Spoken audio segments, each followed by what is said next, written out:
Hello, everyone. Welcome back to another episode of Heartland Havoc. I am your host, Caleb Long. Joining me is my co host, Chris Long, who is having a Philadelphia Eagles like slide in our Fantasy fantasy football. football league. Okay. I There's a see where we're going chance with that that. this man started 7-2, has lost four straight, and is facing elimination in the last game of the regular season.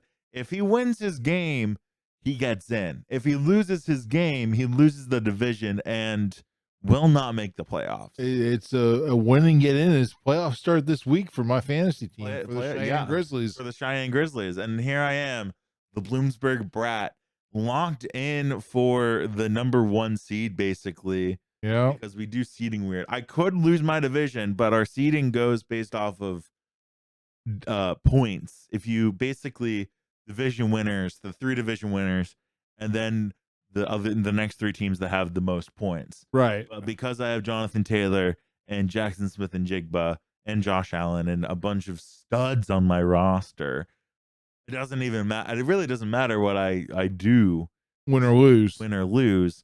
I got that number one seed. So, we're feeling great. We're feeling good, but that's not what you're here to hear us talk about. We have a team that has made the conference championship, the state championship. Whoa, what a shocker. Everyone, no one saw this coming. Not us, not me from the beginning of the playoffs. Before that, Before that, we know what's happening. Southern Columbia beat Lansdale Catholic 24-7 in the semifinals, and they're in the state championship for, I don't even know the number at this point. It's absolutely crazy how many times, how consistent they are. I remember being a kid and like really hating Southern Columbia just because of how consistently incredible they are. And I think I've matured as an adult, and maybe some people will hate that I'm glazing them right now, but I'm trying to say words and not sound like a broken record, because I think for the longest time I kept on saying, hey, this team, I don't see a team that's beating this team in the playoffs. And it's still holding true. There hasn't been a team that's been able to beat the Southern Columbia team in the playoffs. Closest game for them in Lansdale Catholic, but I think that Lansdale Catholic team is playing way better than I think some people expected. And they got their matchup against Farrell this week. This December 5th, football in December is everyone's dream in high school. That's right. Friday afternoon game, 1:00 kickoff. Yeah, I know.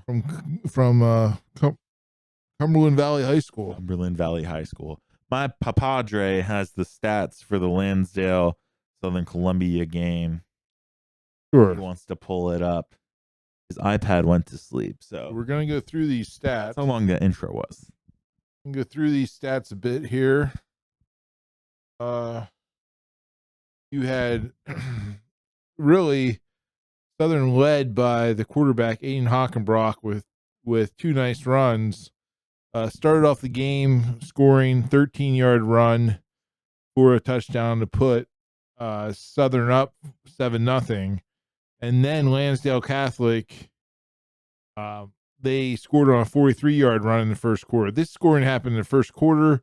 It stayed that way, 7-7 into the third quarter, when there was a safety by Southern. Quarterback ran out of the end zone for Lansdale Catholic. That really got to them.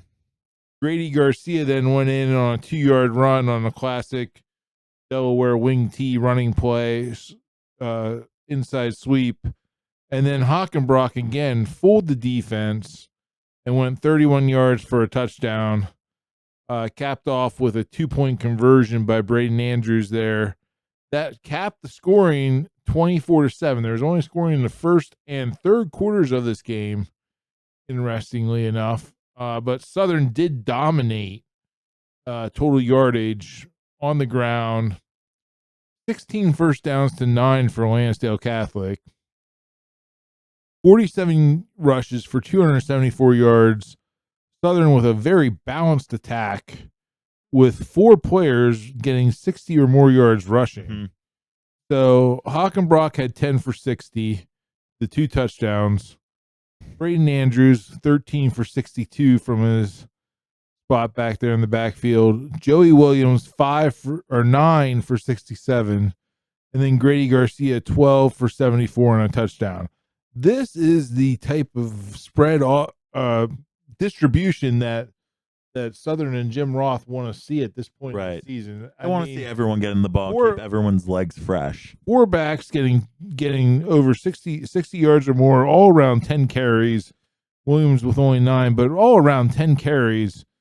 Great distribution there. They were 3 of 6 passing for 35 yards, just enough to keep Lansdale Catholic honest. Lansdale Catholic had tough sledding against the good, very good and stout, big Southern Columbia defensive front. 23 for 52 rushing. That just says a lot right there. And remember, we talked a lot about the quarterback running heading into this game.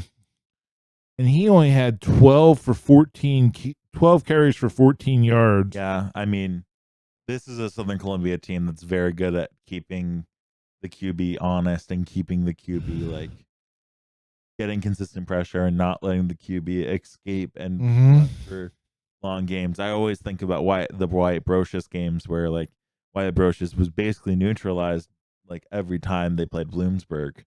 Every time Bloomsburg played Southern Columbia, and he was a phenomenal scrambling not a phenomenal, but like a good scrambling quarterback.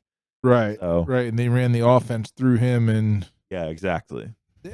And then passing wise, 14 of 19 for 142 yards. So not real explosive in the pass game there.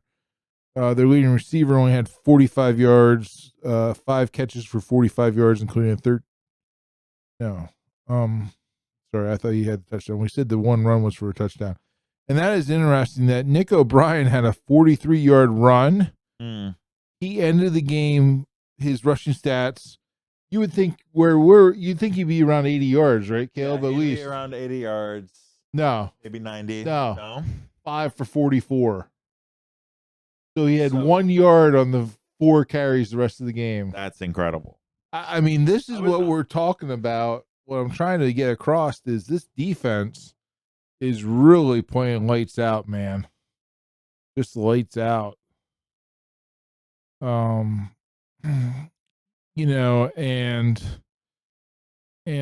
that showed up last week against a Lansdale Catholic team that is, north of Philly. They're a non-boundary school, so they can pull kids from wherever. Right. But you had Southern Columbia defending their territory and looking to head back and claim another state championship. Yeah, and getting back-to-back District 4 state champions over here. Troy last year and Columbia this year. And then before that, you had, I think, a run of 6 or 7 by Southern Straight. So 6-7. 6-7. I'm sorry. Yo, that was the low-hanging fruit, and I apologize. We'll stop the podcast. If you don't want to listen to this podcast anymore, I understand. You can pause it now. Come back You do not want to hear us spew out Gen Alpha brain rot. Right. You're not here for that. You're here for who they're going to be playing in the state championship. They're going against the Farrell Steelers, which sounds like the Farrell Steelers. I don't know. I was gonna make a joke about like the Pittsburgh Steelers team, but they got left in the woods somewhere, so they're a little bit feral. But like that's not how you spell this Farrell. This Farrell is spelled Farrell.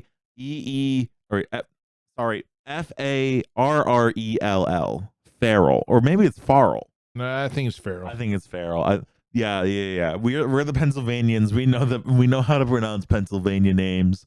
So Yeah, they're a team out in the western part in the state. I don't know where specifically. If I had to guess, it would be like somewhere outside of Pittsburgh, but I am not going to look that up right now.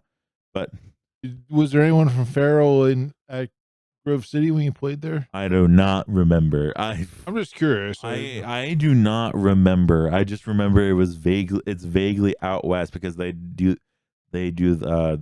WPIAL or whatever Yeah, that's called. actually, And that they're pretty.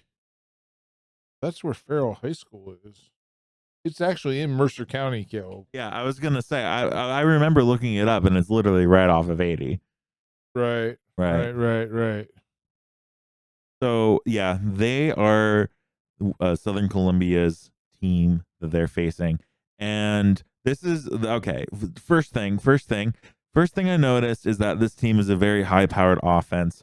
When I looked at sort of their playoff games, I'm just gonna rattle these off. Win over Eisenhower, 58-7. I believe this is Mercyhurst Prep. They beat them 52-0. Carnes City 48-20. Richland, who is one of the top 2A schools. This is I think that's the quarterfinals. That's the quarterfinals of the playoffs.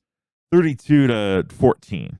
And then they beat Seton LaSalle 40-19. And I remember seeing a lot of teams picking, not a lot of teams, but I saw a lot on social media of people picking Seton LaSalle.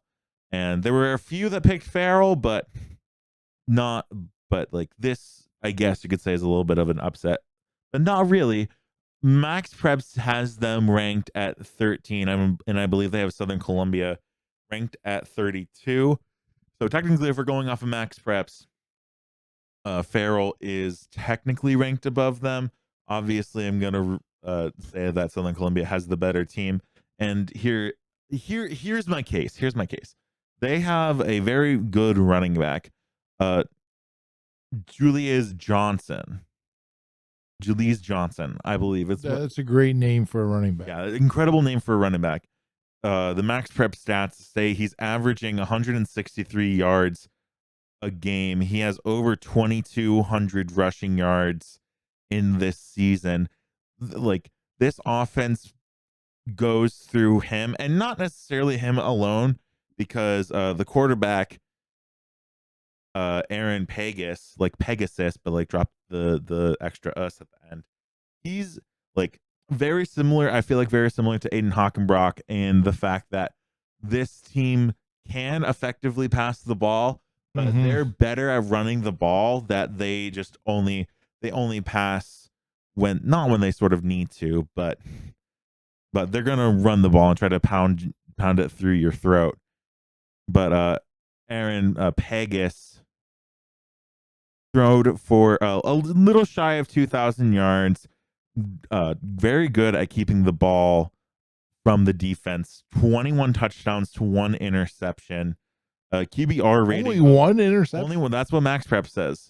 And QBR rating of 136.6. Johnson, their star running back, 213 carries, 2,287 yards, 10.1 or 10.7 yards per carry, 35 touchdowns. So really, this offense does run through him most of the time. You will see Pegasus scramble a little bit. He has 601 yards, 6.3 yards averaging yards per carry, 9 touchdowns there, and then some other running backs doing a little bit of relief work. But I do think for this state championship, the fact that Southern Columbia can spread their work out between four players, and I mean, like, I think that it's gonna keep everyone's legs fresher. I think there's gonna come a point where Johnson, they're gonna the Southern Columbia defense is going to, I think they're gonna contain the Farrell's quarterback pretty well. I think that's probably what's gonna happen. And they don't have any really star receivers. They do have a player that has 19 receptions, 426 yards.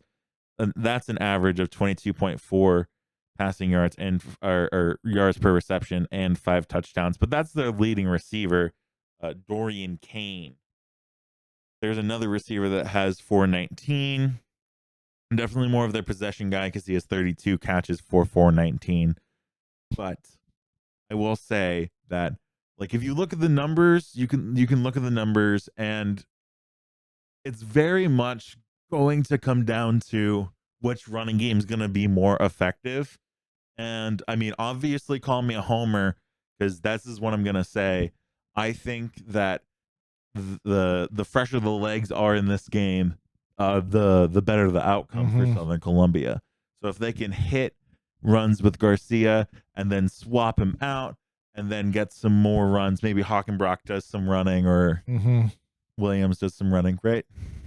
Williams. Yeah. My brain ain't braining. No, there's Williams also. Andrews. Yeah, thank you. I forgot about that. So that's where my thinking is, honestly. I think the fact that Southern Columbia can run the ball a lot better. And I mean, I was looking at the defensive stats, and there's nothing incredible.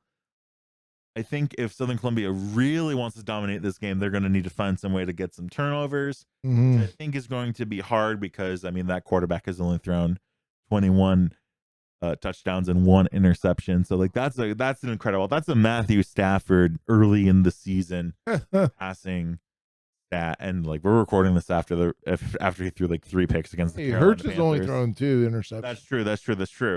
That's true. Okay. Anyhow, Jalen Hurts, but whatever. I don't know. That's my thoughts. What do you think, Papa? So I'm going to bring out a little interesting facts, and people maybe have already heard this, but tidbit is that these two teams played each other 30 years ago in the single A championship. Farrell won 6-0. Oh. The Farrell quarterback was the current head coach at Farrell at the time. And he's also the father of the current quarterback that we were talking about, of Pegas. Pegues. I'm not sure how we say his last name. But anyhow, that his dad is the head coach, was the quarterback in 1995. However, you want to talk about staying power, and then you realize that Jim Roth was the head coach of Southern 30 years ago. And before that, but I mean, there's a bit of a chip on his shoulder at that point. But you just see, and like, the next generation is playing for Farrell in this game, and they still have Coach Roth and a bunch of his staff together coaching, and that experience is just going to be a real fact. I can't get away from the idea that the coaching experience, having been there before as coaches, is a real factor in this. The players have been there, maybe not all in these starting spots and all where they've been, but they've seen it happen before. Right, exactly. And I believe this is Farrell. I don't believe Farrell's been back recently to the game, so this is something rather new for them. Right, exactly. That experience is going to play, I really believe, play a factor in this. I believe the defense for Southern has just been so impressive lately, through this playoff run, especially. Yeah, okay. So last year, Farrell went 7-6. The year before, they went 11-2, and I think got knocked out of the first round of the state playoffs, I think, or that makes sense. Yeah. Yep. Looking at the 2022 season, they got bounced. Maybe they got bounced in the semifinals. They got bounced in the semifinals of their district championship. Okay. Or no, my brain ain't braining. What was the record? No, they got bounced. They got bounced to the quarterfinals of the state championship. Okay. A couple of years ago, and then the year after they got bounced in the semi. But still, so they've made some state. They've made some state playoff runs, but they haven't been to this dance, and it's almost like, and I mean, the year before they went 7-6, this is almost like sort of mirrored uh, uh,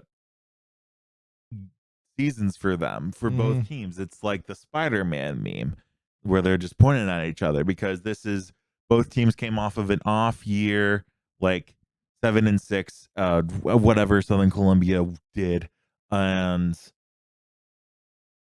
Right. and like they were like, okay, now we're gonna dominate our season, we're gonna dominate these teams, and now we're back in the championship. And I can't believe that there's actually so much history between them. That's crazy. Right. I wouldn't have known that if I did this podcast myself. Well, maybe I would have asked Dad earlier, but it's Yeah. I believe they also played in '96. Also, they played in '96. Also, does Max Preps go back far enough? No, they just go back to 05. yeah, Max Preps was not around then. In '96, but in '96, I was kind of on the 30-year thing, so I didn't actually look to see what. Farrell won that game also 14-12. So again, you have a close games, but even in that run, the scores for Southern were not as dominant as the scores coming off of these games here that they played. Right. I mean, other than their District 4 championship, no, they've been the first round of states against Camp Hill.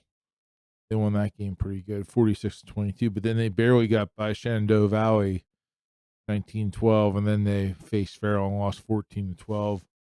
Right. These are two dominant teams. So we're again here. These are two teams heading in with a full head of steam. They're going to collide. So I think they want to right the ship, correct, change history, and bring it back to Elysburg, Catawissa area. Take it from Troy and then bring it down to Elysburg. Yep, definitely. Yeah. I see Hockenbrock playing a key role in this game to Yeah. talk about what we see coming up. Hockenbrock, I see the defensive front playing some key roles. He's envisioning this in his coach's mind, in his ref's mind. Yeah, you're right. And the ball control, and again, I think, turnovers obviously are always a factor. So, but Hockenbrock also doesn't turn the ball over most of the time. No. But it would really be key if they can force something out of Farrell, if they can gain a possession somewhere. You know what I'm saying? Exactly.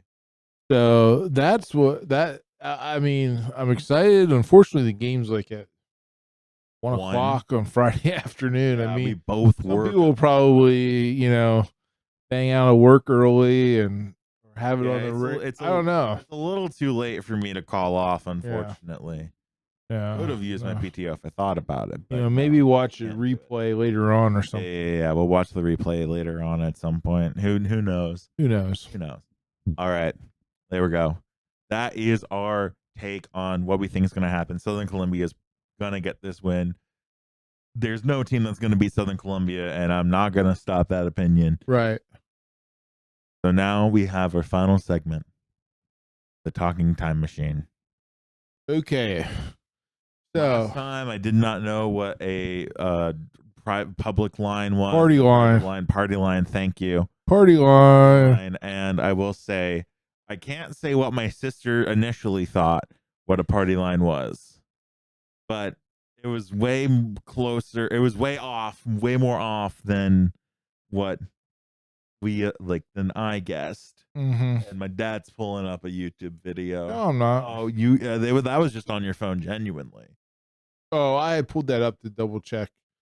That was the head coach of Farrell. Okay, got it. I had been listening to some things he said. All right. So it's fine.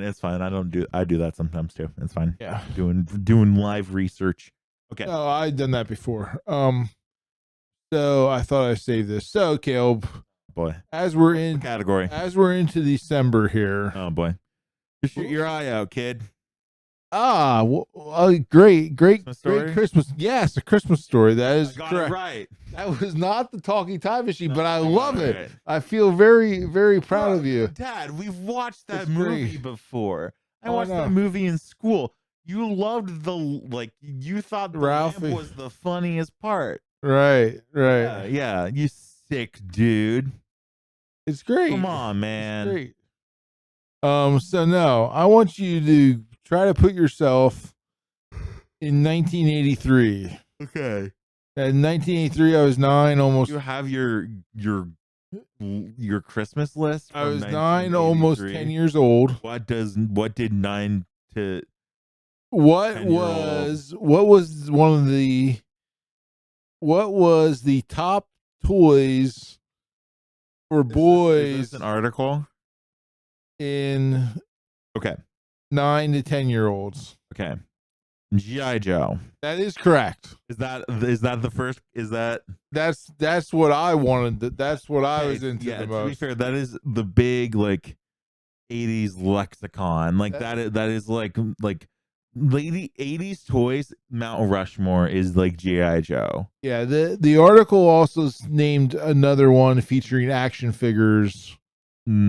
Although it was based on movies. Who's the guy with the smart car? No, No. Knight Rider. Knight Rider. No. This was based on a series. So these action figures were based on a series of movies, and one of them would have came out around that year, been released. One of them. So there was a bunch of toys related around this series of movies. It's pretty famous. Yeah. No, but actually, G.I. Joe was what the talking time machine answer was. Yeah, but you got it. So we're gonna go on to another one. Okay. It's the ones with Ronald Schwarzenegger. No. Oh, it's not. No, it's not. It started this series of movies started in the 70s. It's not Terminator? No. It's a long series of movies. It's a long series Actually, of movies. there's been some probably in the 2010s was the last time they were released. I don't remember. Star Wars? Yes, correct. Okay. Correct. Star Wars. So Okay. Star Wars. I think I knew Star Wars was that era, but I was like, oh, yeah, that makes sense. Star Wars and G.I. Joe. I just wanted to say Terminator, man. Oh yeah. Yeah. Terminator was a little bit later. Star Wars and G.I. Joe were the top 2 toys for 1983. I'm not surprised by that. Nicely done, Caleb. Yeah, nicely done. Gotta be on the light side. Right. Dad, who was your favorite character in what? Star Wars? Luke Skywalker. Okay. Yeah, that's fair. Luke, I am your father, but you are mine, Dad. Yeah. Man. Yeah, that was my favorite character in Star Wars. So that went pretty quick there this time. Well, okay, yeah, so not Duke's Bastard. G.I. Joe, I feel like is just sort of always in the cultural zeitgeist. Well, not always, not now, but I think he was in the cultural zeitgeist for a while. Right. Good call. We did not have the Thanksgiving podcast. We did not. Are we gonna shoot by the hip?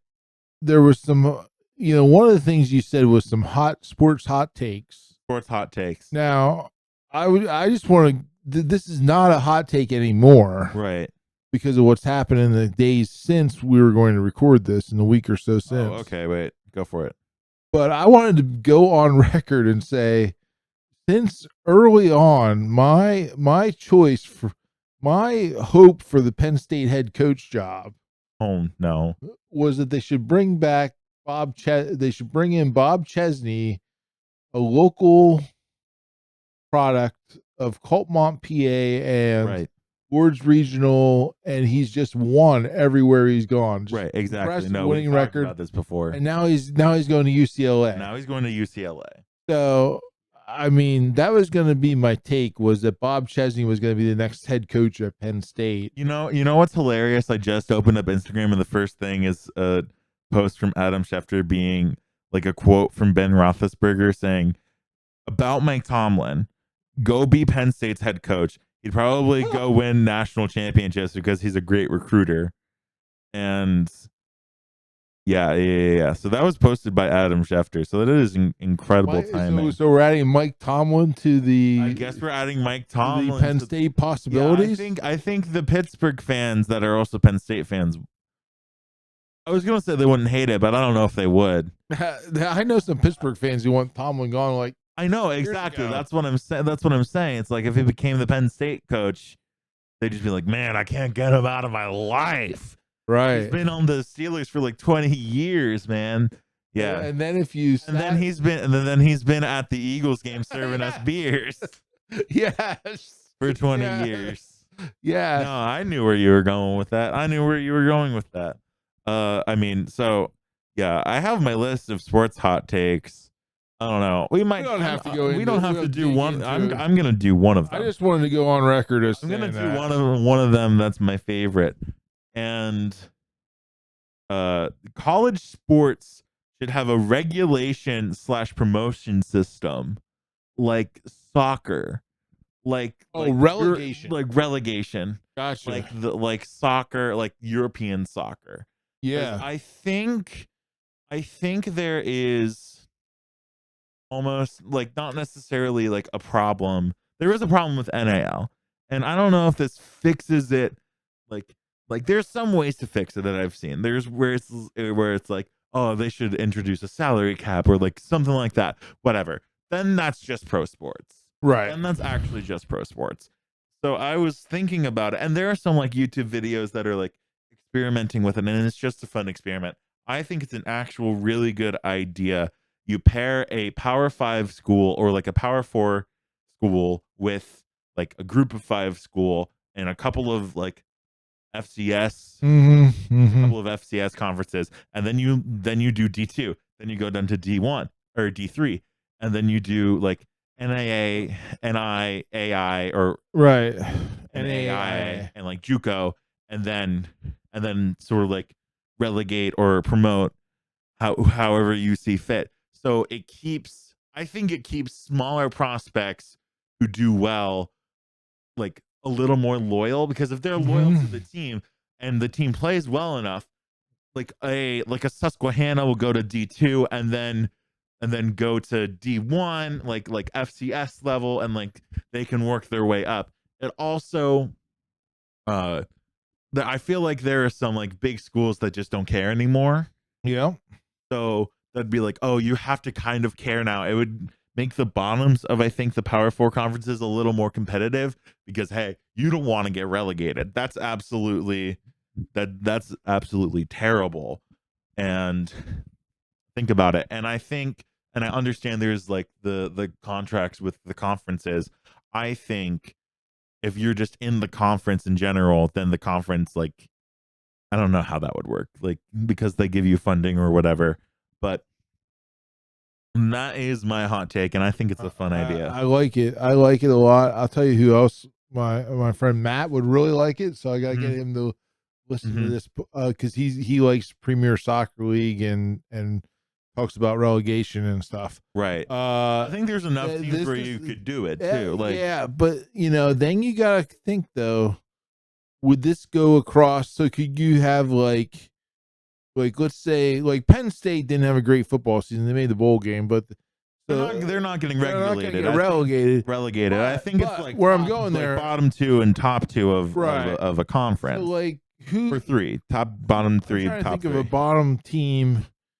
Duke's having a good football season this year, but they've been at the bottom of the ACC before, right? Right. But their basketball team is really good. Oh, you're right. So would you get relegated by sport? I think you'd get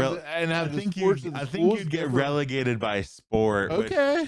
Which I think that is like a more chaotic approach to it. Yeah. Which I think is funnier. Which I think is funnier, mainly because I just think, like, yeah, I mean, from Big Ten, you'd relegate Purdue, Maryland, and Michigan State. Those are like the bottom. Right. teams. Okay. Well, there's a great one, Michigan State. Right. So they get relegated in football. They get relegated. Their basketball team might be. Well, they'd still be D1 because now they're just in like the F. Now they're in like the Group of 5. Yeah, but they'd switch conferences. They'd probably go in the MAC. You know what I'm saying? They would fit in the MAC they'd fit in the MAC camp might jump up to the Big Ten. Yeah, Big Ten and MAC would match up. I haven't really thought about this. This is all sort of me thinking about it at the fly. But like you can have like the like the Mountain West and whatever conference pair up. I think it could be a fun way to also bring in some life in those games, because like, tell me who's going to watch Maryland and Wisconsin? You know what I'm saying? That's not a fun matchup. But then you bring in the fact that, oh, the winner isn't going to get relegated, so there's something to fight for those bottom spots. I think could lead to some like entertaining football, because like I don't think the players would want to get relegated either. Right. They wouldn't want to be like, oh, now we're playing freaking Toledo. Like, what? That's gonna hurt their future chances. Right. In Exactly. the league. Exactly. And I mean, I don't know if that how much it'll stop the NIL of, oh, now Alabama somehow randomly got relegated. Now everyone's transferring out. But like, we're seeing that as Penn State fans. It's like, oh, Penn State had a very mediocre year and our recruiting class sucks now, and our coach is gone, and people are transferring out or decommitting because they were with Don't have a Franklin. coach. Yeah. And I mean, that stuff sort of already happens, so I guess it doesn't solve that, but I think it solves the issue of players are transferring out like after they have one good season at Sam Houston State or whatever. So that's my one take, and maybe we'll sprinkle some more in some other episodes, because I got a couple. I got a couple more too. So, but that is your episode of Heartland Havoc. We are the Longs, and we will both be making it into the fantasy playoffs. Hopefully. I know I will. Well, I gotta win. Best of luck to you, sir. Thanks. And may we be in the championship for the 4th season in a row. That's and true. May a different team win. May you lose again. May a different team win. May you lose again. Yep. All right. Have a good day, guys. Later. Try to watch some football. If you can go to that Southern Columbia game, go to it. Get out and watch some ball. Get out and watch some ball.